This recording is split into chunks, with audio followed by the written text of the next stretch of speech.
Tan Sri Yang di-Pertua, Assalamualaikum warahmatullahi taala wabarakatuh dan salam sejahtera. Saya menyambut baik pandangan dan input dari ahli-ahli yang berhormat semasa perbahasan Belanjawan 2022 peringkat dasar yang terkait dengan perdagangan antarabangsa, pembangunan industri dan pelaburan. Kementerian menghargai setiap pandangan dan cadangan yang konstruktif dalam memastikan ekonomi Malaysia terus berdaya saing pasca COVID-19 demi kesejahteraan keluarga Malaysia. Tan Sri Yang di-Pertua, Yang Berhormat Paguh mencadangkan agar misi Galakkan Perdagangan dan Pelaburan atau MGPP memberi fokus untuk menarik lebih banyak pelaburan baru berteknologi tinggi dan juga teknologi hijau. Bagi memastikan pemulihan ekonomi negara berada pada landasan yang kukuh, Kementerian akan meningkatkan daya tarikan Malaysia sebagai destinasi pelaburan berkualiti tinggi di samping langkah-langkah pembangunan ekosistem yang mesra pelabur seiring dengan objektif National Investment Aspiration ataupun NIA. NIA memberi penekanan terhadap elemen environmental, social and governance ataupun ESG yang semakin mendapat keutamaan pada peringkat antarabangsa. Dasar ini penting bagi menjamin kelestarian pertumbuhan ekonomi negara kerana isu ini memberikan kesan terhadap ekspor dan pelaburan langsung asing. MGPP senantiasa memberi fokus untuk menarik pelaburan berkualiti termasuk pelaburan berteknologi tinggi dan hijau di samping meningkatkan perdagangan serta pemindahan teknologi melalui jalinan kerjasama khususnya dalam sektor berkepentingan strategik. Sektor-sektor yang telah dikenal pasti adalah E&E, peranti perubatan, aeroangkasa, farmaceutical, tenaga boleh diperbaharui, industri kreatif, ekonomi digital serta kenderaan cekap tenaga termasuk kenderaan elektrik. Tan Sri Yang di-Pertua, Yang Berhormat Port Dickson dan Yang Berhormat Kaunga meminta penjelasan berkenaan dengan izin Comprehensive and Progressive Agreement for Trans-Pacific Partnership ataupun CPTPP. CPTPP telah ditandatangani oleh 11 negara anggota termasuk Malaysia pada tahun 2018. Perjanjian ini telah dikuatkuasakan oleh Australia, Kanada, Jepun, New Zealand, Mexico, Peru, Singapura dan Vietnam. Hampir 5 tahun sejak pelaksanaan CPTPP, Malaysia telah kehilangan peluang untuk memanfaatkan perjanjian tersebut susulan proses ratifikasi yang masih belum selesai. Malaysia sedang dalam usaha melengkapkan proses ratifikasi yang dijangka akan dimuktamadkan pada suku ketiga tahun 2020. Sebagai sebuah negara yang masih belum meratifikasi CPTPP, Malaysia hanya diberikan status pemerhati dan tidak mempunyai sebarang hak untuk menghalang apa-apa keputusan yang dibuat oleh 8 negara yang telah menguatkuasakan perjanjian CPTPP. FTA seperti CPTPP adalah sesuatu yang bersifat perpetuity yang akan memberikan pelbagai faedah dan pulangan positif kepada sektor-sektor ekonomi di masa akan datang. Perjanjian ini menyediakan ruang dan peluang kepada industri dan pembekal perkhidmatan untuk mendapat manfaat optimum melalui akses pasaran yang luas dan semakin berkembang berikutan permohonan kemasukan oleh anggota baru seperti United Kingdom, China dan Taiwan.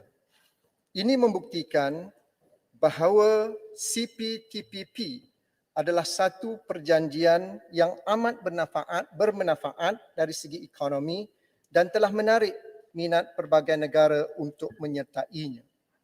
Antara 3 perkara utama yang merupakan opportunities loss untuk Malaysia adalah pertama, perjanjian ini memberi akses pasaran yang lebih luas susulan pengurangan dan penghapusan duty import ke atas barangan ekspor Malaysia. Preferential treatment yang bakal dinikmati oleh Malaysia akan memberi kelebihan dan meningkatkan daya saing barangan ekspor Malaysia di pasaran negara-negara pengimport CPTPP berbanding dengan negara-negara lain yang tidak menganggotai perjanjian ini. Pada masa ini, Malaysia mempunyai bilateral and regional FTA dengan kesemua negara anggota CPTPP kecuali Kanada, Mexico dan Peru. Tanpa CPTPP, Malaysia tidak dapat menikmati sebarang bentuk akses pasaran berkeutamaan ataupun preferential treatment di ketiga-tiga negara tersebut. Ini akan menjejaskan daya saing barangan ekspor Malaysia ke negara-negara tersebut, khususnya memandangkan barangan ekspor yang serupa daripada Vietnam dan Singapura telah pun menikmati akses berkeutamaan. CPTPP juga menyediakan satu ekosistem yang stabil, telur Malaysia dalam sektor perkhidmatan ke pasaran negara-negara anggota CPTPP. Sebagai contoh, pembekal perkhidmatan tempatan seperti kejuruteraan, seni bina, perakaunan dan kepakaran perubatan turut dapat merebut peluang perniagaan baru yang ditawarkan oleh CPTPP. Kedua, CPTPP menyediakan pelbagai program capacity building dan technical assistance untuk industri tempatan. Ketika ini, program sedemikian tidak ditawarkan kepada Malaysia kerana masih belum meratifikasi CPTPP. Kebanyakan program yang tersedia di bawah CPTPP sedang dinikmati oleh Vietnam. Sebagai contoh, sebelum meratifikasi CPTPP, barangan ekspor yang dihasilkan oleh PKS Vietnam menempuh kesukaran menembusi pasaran Kanada kerana tidak berupaya mematuhi piawaian yang ditetapkan oleh Kanada. Namun begitu, selepas Vietnam meratifikasi dan menguatkuasakan CPTPP, ia telah menjadi penerima tunggal program bina upaya dan bantuan teknikal daripada Kanada di mana sebanyak 300 PKS Vietnam telah diupaya untuk mengeksport barangan mereka ke pasaran Kanada. Semenjak menguatkuasakan perjanjian CPTPP, Vietnam menjadi pesaing hebat kepada Malaysia. Ekspor Vietnam ke negara-negara anggota CPTPP telah merekodkan peningkatan yang mendadak iaitu sebanyak 8% atau 34.3 bilion dolar Amerika pada tahun 2019 berbanding 2018. Vietnam adalah destinasi pilihan bagi FDI dari negara anggota CPTPP. Pada tahun 2019, Vietnam mencatatkan kemasukan FDI daripada negara anggota CPTPP sebanyak 9.2 bilion dolar Amerika iaitu 24% daripada jumlah keseluruhan pelaburan langsung asing yang diterima. Ketiga, perjanjian CPTPP akan menyebabkan Malaysia kehilangan peluang untuk mengetengahkan pendirian dan kepentingan negara di dalam rundingan kemasukan anggota baru ataupun dengan izin accession negotiations. Sebagai contoh, apabila United Kingdom memulakan rundingan kemasukan ke dalam CPTPP pada bulan Jun yang lalu, Malaysia diberikan status pemerhati di dalam Accession Working Group yang terdiri daripada 8 negara anggota CPTPP yang telah menguatkuasakan perjanjian ini. Accession Working Group atau AWG tidak mempunyai sebarang obligasi untuk mengambil kira kepentingan ekspor Malaysia dalam rundingan akses pasaran bersama United Kingdom. Ini bermaksud barangan yang berkepentingan kepada Malaysia seperti minyak sawit dan barangan berasaskan sawit tidak akan diketengahkan dalam rundingan, memandangkan tiada satu pun negara anggota CPTPP yang mempunyai kepentingan ekspor bagi barangan tersebut. Duty import yang dikenakan ke atas barangan sawit Malaysia yang diekspor ke United Kingdom pada ketika ini boleh mencecah sehingga 12.8%. Sekiranya Malaysia meratifikasi CPTPP, Malaysia berhak merundingkan penghapusan kadar duty import ke atas barangan sawit. Tan Sri Yang di-Pertua, persepsi bahawa sebilangan besar peruntukan di bawah CPTPP adalah berkaitan non-trade elements adalah tidak benar. Terdapat 23 bab di bawah CPTPP yang merangkumi elemen perdagangan dan perundangan dan hanya 7 yang dianggap bahawa ianya mengandungi non-trade elements. Kesemua bab ini turut terkandung di dalam FTA lain yang telah pun dikuatkuasakan oleh Malaysia.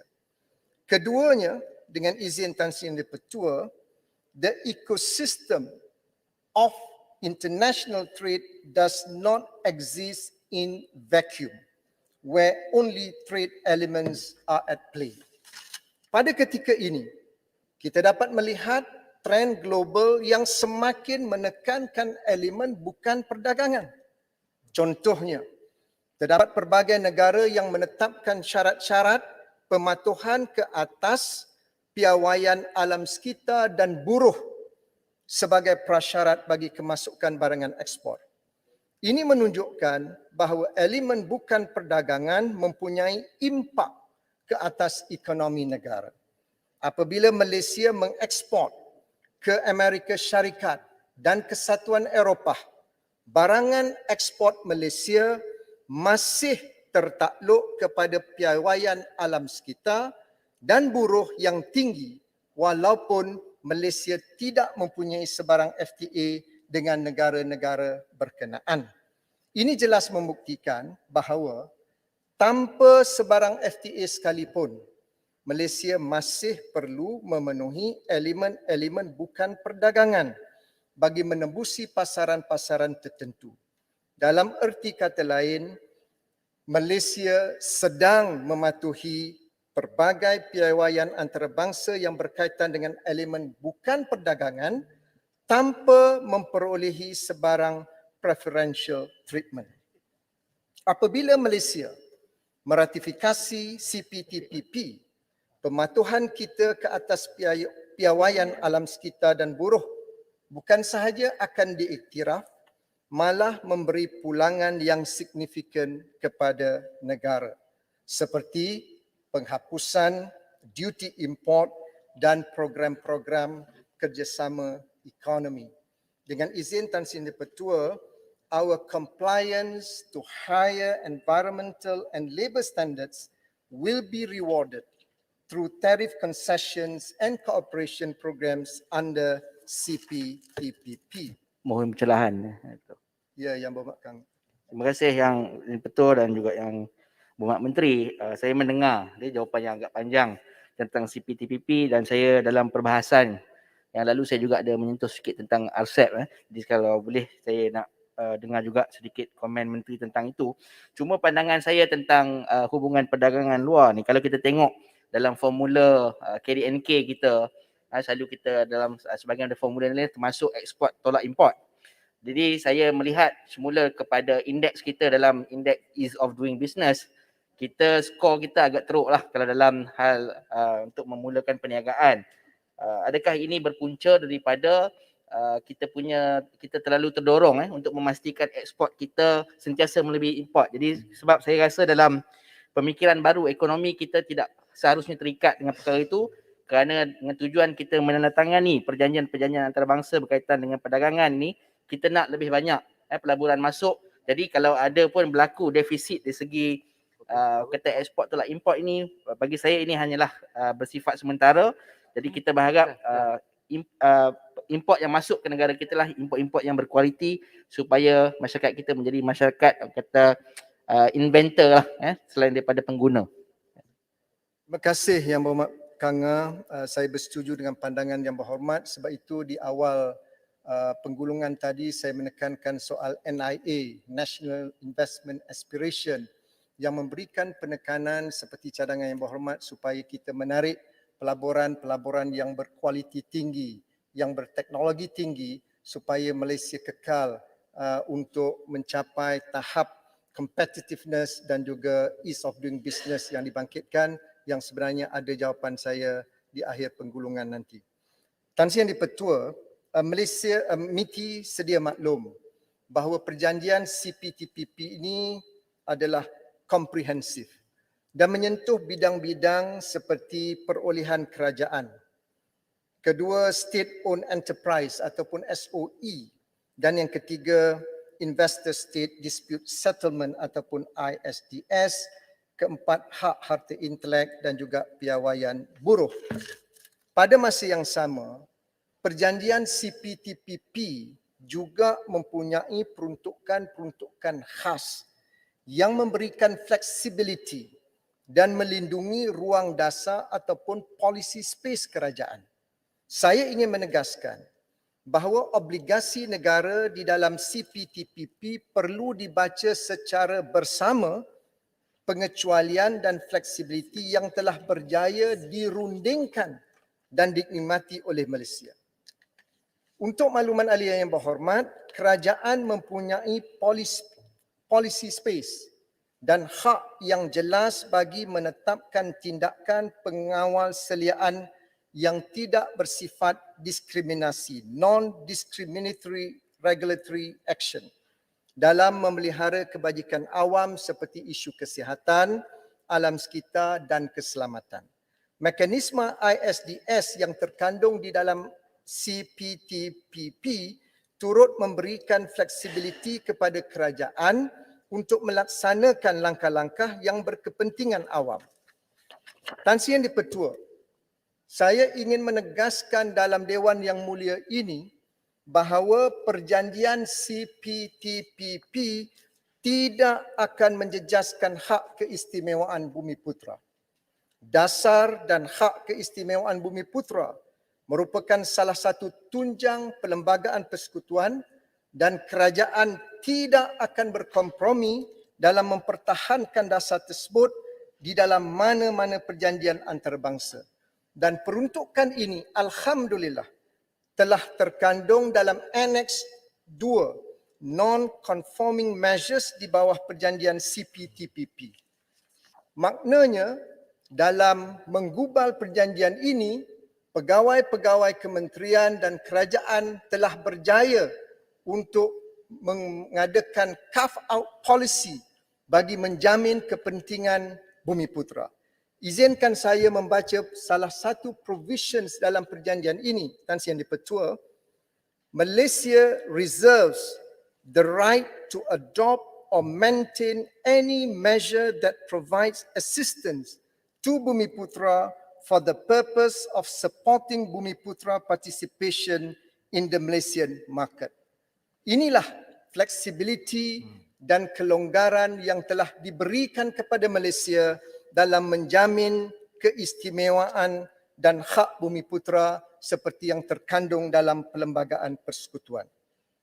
Bagi perolehan kerajaan, perjanjian CPTPP telah memberikan kelonggaran dan fleksibiliti yang membolehkan kerajaan antara lain memperuntukkan sehingga 30% daripada nilai kontrak perolehan kepada kontraktor Bumiputera. Tan Sri Yang di-Pertua, perjanjian CPTPP turut menekankan perlindungan dan penguatkuasaan hak harta intelek yang bertujuan untuk menggalakkan inovasi dan pemindahan teknologi. Peruntukan yang terkandung dalam bab hak harta intelek adalah kondusif untuk kebajikan sosial dan ekonomi negara yang sekaligus memberikan manfaat seimbang kepada semua pihak, iaitu pengeluar dan pengguna. Undang-Undang Malaysia memperuntukkan perlindungan paten selama 20 tahun seperti yang terkandung dalam perjanjian Trade Related Aspects of Intellectual Property Rights atau TRIPS di bawah WTO, dan untuk makluman Dewan Yang Mulia ini, peruntukan ini kekal di bawah perjanjian CPTPP. Justru kepentingan negara dari segi hak harta intelek tidak akan terjejas kerana amalan sedia ada di Malaysia yang berkaitan dengan tempoh pelindungan paten masih boleh diteruskan. Tan Sri Yang di-Pertua, Cost Benefit Analysis atau CBA mengenai manfaat penyertaan Malaysia dalam CPTPP sedang dilaksanakan dan akan dimuktamadkan pada hujung tahun ini. CBA ini turut mengambil kira kesan pandemik COVID-19 dan langkah-langkah pemulihan ekonomi pasca pandemik. Berdasarkan penemuan awal CBA, ratifikasi CPTPP oleh Malaysia akan membawa pulangan ekonomi dan pelaburan yang signifikan. Bank Dunia mensasarkan peningkatan KDNK sehingga 1 hingga 1.3% menjelang tahun 2030 bagi Malaysia sekiranya perjanjian CPTPP diratifikasi dengan segera. Antara sektor yang akan mendapat manfaat menerusi pengurangan atau penghapusan tarif di bawah perjanjian CPTPP termasuklah E&E, komponen otomotif, produk makanan diproses, peralatan perubatan serta peralatan optik dan saintifik. Sebagai contoh, Kanada pada masa ini mengenakan duty import sebanyak 15.5% ke atas medical and surgical gloves dari Malaysia. Kanada juga mengenakan duty import sehingga 253% ke atas barangan makanan dalam tin. Apabila Malaysia menguatkuasakan CPTPP, kedua-dua barangan ekspor ini tidak akan dikenakan sebarang duty import di pasaran Kanada. Penghapusan duty import serta-merta ini bukan sahaja memberi penjimatan signifikan kepada para pengeksport dari Malaysia tetapi juga meningkatkan daya saing barangan Malaysia di pasaran Kanada. Tan Sri Yang di-Pertua, sejak dilanda pandemik COVID-19, negara berhadapan dengan situasi ekonomi yang tidak menentu. Dalam hal ini, kerajaan komited melaksanakan langkah pemulihan ekonomi, antaranya menerusi pendekatan regionalism, integrasi ekonomi serantau dan perluasan akses pasaran. Ini disambut baik oleh pihak swasta yang turut terjejas akibat pandemik dan mereka semakin lantang menyeru kerajaan agar meratifikasi perjanjian CPTPP dengan segera. Seruan ini bukan saja datang dari syarikat multinasional tetapi juga PKS dan usahawan Bumiputra yang menyokong ratifikasi CPTPP seperti Persekutuan Pengilang Malaysia ataupun FMM, Majlis Perniagaan Malaysia dan Australia, Dewan Perniagaan Malaysia dan New Zealand, Dewan Perniagaan Malaysia dan Amerika dan Majlis Penasihat Perniagaan ASEAN ataupun APEC. SME Association of Malaysia dan Persatuan Pengimport dan Peniaga Kenderaan Melayu Malaysia telah menggesa kerajaan untuk mempercepatkan proses ratifikasi CPTPP di mana mereka berpandangan bahawa perjanjian ini akan dapat memberi manfaat ekonomi dan pulangan pelaburan yang signifikan kepada negara. Sebagai kesimpulan, manfaat dan pulangan ekonomi daripada CPTPP adalah signifikan dan nyata. Sekiranya Malaysia meratifikasi perjanjian ini, 60 hari kemudiannya, barangan ekspor negara akan menikmati layanan berkeutamaan ataupun preferential treatment di pasaran kesemua negara anggota CPTPP. Malaysia juga akan menerima pelbagai program bina upaya ataupun capacity building dan technical assistance dan ini adalah satu fakta yang tidak dapat disangkal. Sebaliknya, segala kegusaran mengenai kos akibat menyertai CPTPP hanyalah kemungkinan semata-mata. Dengan izin Tan Sri yang the benefits from CPTPP are real and tangible, while the so-called costs associated with this agreement are mere probabilities. We should not lose sight of the immense opportunities offered by CPTPP out of unfounded fear for the unknown. Oleh yang demikian, saya ingin menggesa semua pihak untuk mengenepikan perbezaan politik dan melakukan apa yang betul. Let us do the right thing.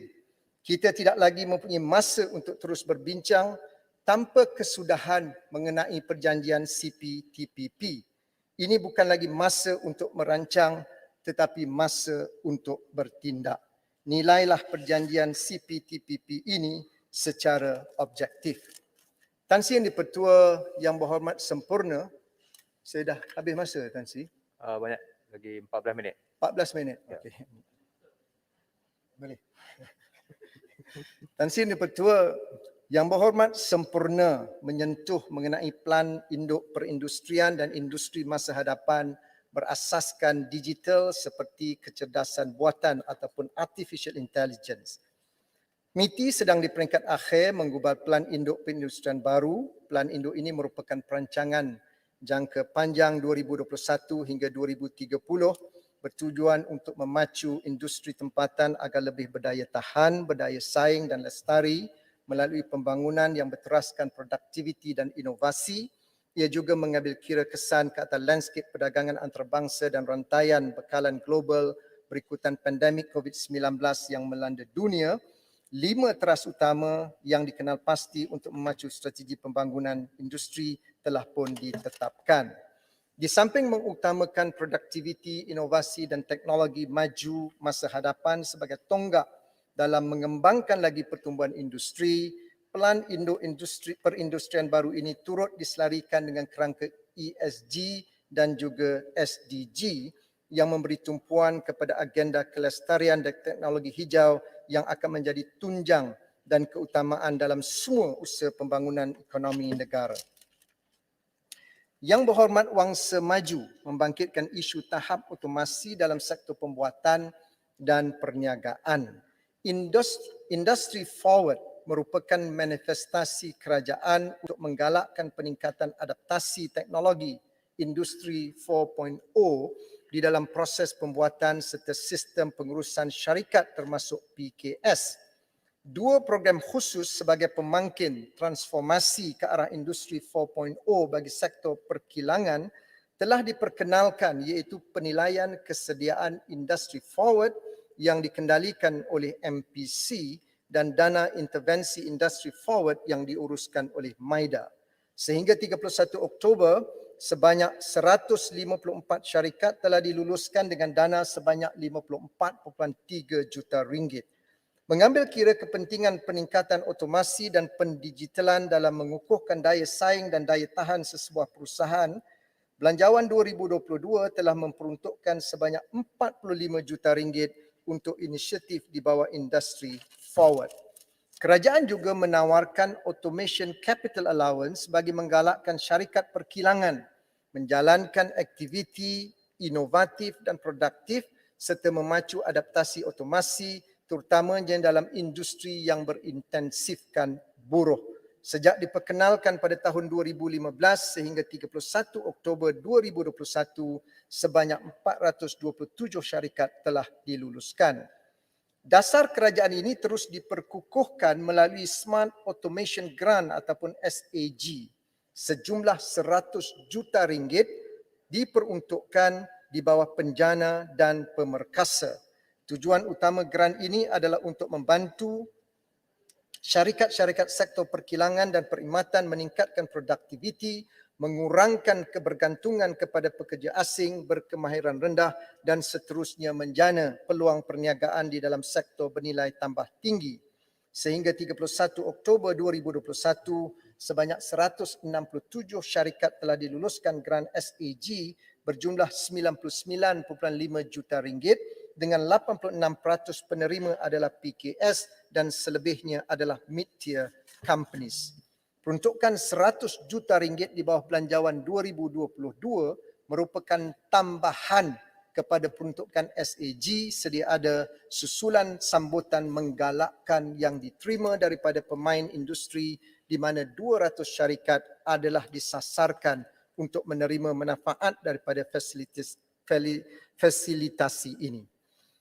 Tan Sri Yang Di-Pertua melalui Belanjawan 2022, kerajaan telah memperkenalkan skim Digital Ecosystem Acceleration yang menawarkan galakan cukai kepada digital technology provider dan digital infrastructure provider bagi menyokong pembangunan ekosistem digital negara secara komprehensif. Kerajaan sentiasa komited untuk meningkatkan penggunaan otomasi terutamanya dalam sektor berintensifkan buruh, seterusnya mengurangkan kebergantungan kepada pekerja asing berkemahiran rendah dan beralih ke arah penggunaan otomasi dan pendigitalan seiring dengan revolusi perindustrian 4.0. Bermula tahun 2016, MIDA telah menetapkan kriteria dan syarat bagi kelulusan lesen pengilang di bawah Akta Penyelarasan Perindustrian 1975, iaitu syarikat hendaklah mematuhi nisbah pelaburan modal bagi setiap pekerja atau dengan izin capital investment per employee sekurang-kurangnya RM140,000. Ini membuktikan komitmen kerajaan untuk memastikan syarikat-syarikat tempatan beralih kepada otomasi dalam masa yang terdekat. Tan Sri Yang Di-Pertua Yang Berhormat Bukit Bendera telah membangkitkan tentang sumbangan industri tempatan serta intensif khusus kepada industri peranti perubatan. Untuk makluman Yang Berhormat, bagi tempoh Januari hingga September 2021, jumlah ekspor peranti perubatan yang merangkumi antaranya instrumen perubatan, kelengkapan pembedahan, syringe ataupun picagari, catheter dan surgical gloves telah meningkat sebanyak 59.7% kepada 32.98 bilion ringgit berbanding 20.65 bilion ringgit pada tempoh yang sama tahun 2020. Import pula berjumlah 4.83 bilion ringgit iaitu mencatatkan penyusutan sebanyak 7.2%. Bagi tempoh yang sama, ekspor bagi silinder oksigen serta alat pengukur paras oksigen ataupun oximeter bernilai 299.72 juta ringgit meningkat 26.1%, manakala import pula berjumlah 169.85 juta ringgit, peningkatan sebanyak 13.3%. Sejumlah 33 projek dengan pelaburan bernilai 7.4 bilion ringgit telah diluluskan dalam industri peranti perubatan bagi tempoh Januari hingga September 2021. Pelaburan domestik merekodkan jumlah tertinggi iaitu sebanyak 4.5 bilion ringgit atau 60.8%, manakala pelaburan asing berjumlah 2.9 bilion ringgit. Projek-projek ini dijangka menjana 11,740 peluang pekerjaan baru. Daripada projek yang diluluskan, 10 projek dengan pelaburan 2.1 bilion adalah untuk pembuatan peranti perubatan yang bernilai tambah tinggi. Untuk makluman Yang Berhormat, peranti perubatan adalah tergolong di bawah senarai am dan teknologi tinggi di bawah Akta Penggalakan Pelaburan 1986. Oleh itu, syarikat pembuatan yang mengeluarkan produk peranti perubatan di Malaysia adalah layak dipertimbangkan insentif cukai seperti galakan taraf perintis atau galakan allowance cukai pelaburan. Maklumat terperinci mengenai kedua-dua galakan cukai ini akan saya kemukakan secara bertulis kepada Yang Berhormat. Yang Berhormat Bukit Bendera juga bertanyakan ikhtiar yang dilaksanakan oleh MITI untuk memperbaiki indeks daya saing global dan meningkatkan prestasi perdagangan seperti yang juga diperingatkan oleh Yang Berhormat Kanga sebentar tadi. MPC selaku peneraju pembangunan produktiviti senantiasa berusaha meningkatkan kedudukan daya saing global dari tahun ke tahun. Kedudukan Malaysia dalam ranking World Competitiveness Yearbook meletakkan Malaysia di kedudukan ke-25 pada tahun 2021, meningkat sebanyak 2 anak tangga dari kedudukan ke-27 pada tahun 2020. Peningkatan ini disumbangkan oleh kenaikan dalam indikator-indikator antaranya kecekapan perniagaan dan pelaburan antarabangsa. Kerajaan berpandangan momentum peningkatan prestasi indeks daya saing global dapat terus dikekalkan dengan memastikan dasar dan juga peraturan yang mengawal selia perniagaan adalah konsisten dan efisien. Untuk tujuan ini, kerajaan berusaha memastikan dasar dan peraturan yang dibangunkan adalah mesra perniagaan serta forward looking melalui dasar negara bagi amalan baik peraturan.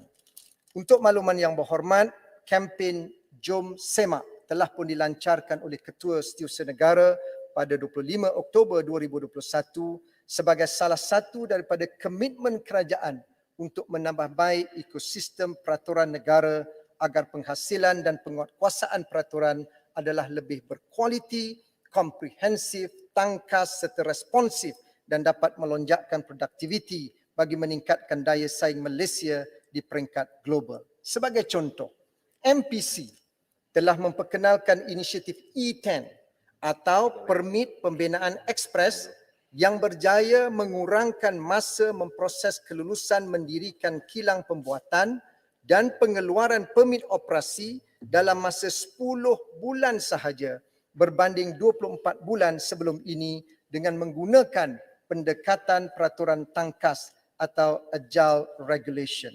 Dan kejayaan inisiatif E10 yang telah dimulai di koridor industri Kulim, Kedah dengan kerjasama Kerajaan Negeri Kedah dan pihak berkuasa tempatan akan diperluaskan ke seluruh negara. Dan yang terkini, inisiatif E10 telah pun diperluaskan ke 12 PBT di Kedah dan telah diterima untuk dimulakan di negeri Pahang.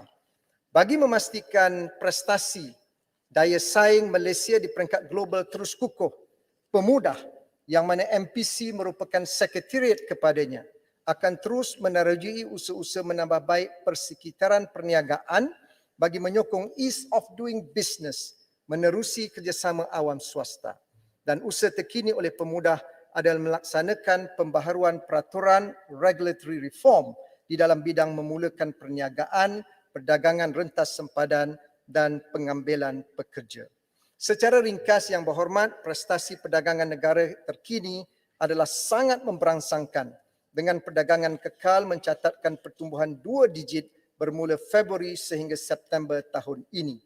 Ekspor pula telah mencatatkan pertumbuhan terpantas sejak tahun 1998 iaitu sebanyak 24.9% bagi 9 bulan pertama tahun ini berbanding tempoh yang sama tahun lepas. Dan MITI senantiasa memperkukuhkan akses pasaran luar negara sekaligus meningkatkan pendapatan syarikat-syarikat tempatan serta menyediakan lebih banyak peluang pekerjaan berpendapatan tinggi kepada rakyat. Matrade memperuntukkan grant serta menyediakan program pengukuhan daya saing serta keupayaan ekspor syarikat tempatan seperti program pembangunan syarikat peringkat pertengahan yang melibatkan 275 syarikat dengan jumlah nilai ekspor sebanyak 15.5 bilion ringgit pada tahun 2020. Grant pembangunan pasaran MDG telah berjaya membantu sebanyak 2,814 PKS dengan penghasilan potensi ekspor berjumlah 7.4 bilion ringgit sepanjang tempoh pandemik COVID-19. Di bawah RMK ke-12, sejumlah 300 juta ringgit telah diperuntukkan bagi menggalakkan dan merancakkan lebih banyak PKS memasarkan produk tempatan ke pasaran dunia di mana sebanyak 1,500 PKS disasarkan untuk menerima manfaat grant MDG setiap tahun. Wabil Menteri ada 40 saat lagi. 45 saat. Saya pohon 5 minit saja. Boleh. Yang berhormat Menteri Kanan Pertahanan. Dan juga Yang berhormat Datuk Speaker. Beberapa program turut dilaksanakan bagi membolehkan syarikat tempatan menggunakan platform digital dan maya untuk pemasaran seperti eBizLink, padanan perniagaan seperti eBizmatch dan e-dagang rentas melalui sempadan iaitu e-trade. Akhirnya, Datuk Yang di-Pertua, Yang Berhormat Bakri bertanyakan dasar kenderaan elektrik EV yang komprehensif untuk memastikan pemain-pemain industri di Malaysia lebih kompetitif di dalam rantaian bekalan global. Saya telah memberikan jawapan lisan yang cukup komprehensif atas perkara yang sama pada 10 November yang lalu. Saya pun izin Yang Berhormat Datuk Yang di-Pertua supaya Yang Berhormat Bakri dapat merujuk kepada Hansard dan pada petang ini saya pohon memberikan maklumat tambahan. Untuk maklumat Yang Berhormat Bakri, industri otomotif tempatan terdiri daripada syarikat pengeluar kereta nasional iaitu Proton dan Pro 2. Di samping syarikat jenama asing yang menjalankan pemasangan tempatan seperti Toyota, Honda, Volvo, BMW, Mercedes dan lain-lain. Syarikat pemasang kereta adalah bergantung kepada perancangan syarikat prinsipal jenama kereta yang dipasang dalam hala tuju pengeluaran EV di Malaysia. Pada ketika ini, syarikat Proton dan Pro 2 telah membangunkan ekosistem rantaian vendor yang menyokong pengeluaran kenderaan model semasa berasaskan internal combustion engine ataupun ICE, di mana peralihan secara mendadak kepada kenderaan EV akan boleh menjejaskan vendor tempatan. Justru itu adalah penting bagi kerajaan mengadakan libat urus dengan industri otomotif tempatan dalam memastikan pengeluaran dan pemasangan EV di dalam negara dapat dilaksanakan dengan teratur, inklusif dan mampan.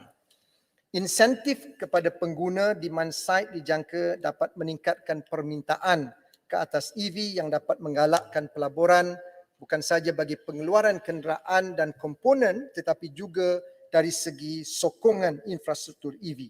Perkara ini juga telah saya huraikan dalam jawapan lisan saya pada 10 November dan saya pohon Yang Berhormat Bakri dapat merujuk. Datuk Yang di-Pertua, demi memastikan kemakmuran negara dan keharmonian keluarga Malaysia, MITI komited untuk terus melaksanakan dasar dan inisiatif yang menyumbang kepada pembangunan yang lestari, inklusif dan hijau. Saya yakin dengan kerjasama, sokongan ahli-ahli yang berhormat serta pendekatan keseluruhan negara whole of nation approach seperti yang digariskan dalam rancangan Malaysia ke-12 dapat menggorak langkah untuk mencerdaskan pemulihan ekonomi, misi untuk pembaharuan negara dapat dijayakan. Datuk Yang di-Pertua, saya juga ingin memaklumkan untuk menjamin masa yang diperuntukkan dipatuhi, saya telah menyediakan jawapan yang cukup komprehensif terhadap semua perkara yang dibangkitkan oleh ahli-ahli yang berhormat dalam perbahasan. Saya pohon Tan Sri Yang di-Pertua dan juga Datuk Timbalan Yang di-Pertua untuk saya mengemukakan jawapan bertulis ini kepada Dewan sebagai sebahagian daripada jawapan lisan dalam sesi penggulungan RUU Pelanjawan 2022 pada petang ini yang dilakukan oleh Kementerian Perdagangan Antarabangsa dan Industri. Semoga ahli-ahli yang berhormat dapat jawapan yang tepat dengan fakta-fakta yang ada dalam jawapan bertulis saya. Dengan itu saya mengucapkan terima kasih kepada Datuk Timbalan Yang Di-Pertua dan juga ahli-ahli yang berhormat yang telah memberikan peluang kepada kementerian untuk memberikan ulasan dan pandangan di atas perkara-perkara yang dibangkitkan. Terima kasih Datuk Timbalan Yang Di-Pertua. Terima kasih Yang Berhormat